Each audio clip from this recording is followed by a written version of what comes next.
Happy New Year and welcome back to campus. As we gear up for the start of the spring semester, we are also well into the second half of the Student Services Center renovation project. Phase 1, completed last fall, features our new enrollment center, a one-stop that brings admissions, registration, financial aid, and more, all together in one space for students.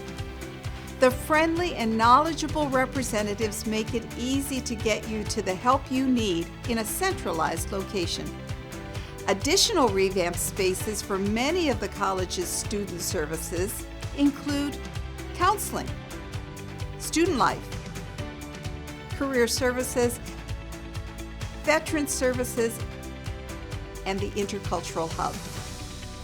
These modifications help to streamline key resources for our students, creating a clear workflow for their success at College of DuPage. Phase 2 continues in that same vein.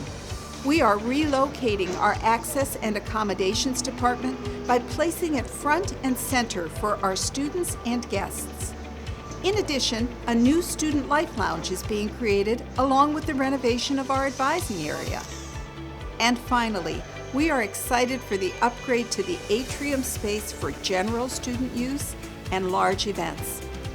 These are just a few highlights of what is currently underway during this phase. And I invite you to look for more updates on the SSC Renovation webpage. We anticipate a late spring completion date. It's an exciting time on campus, and I am sure we are all looking forward to these improvements. See you soon.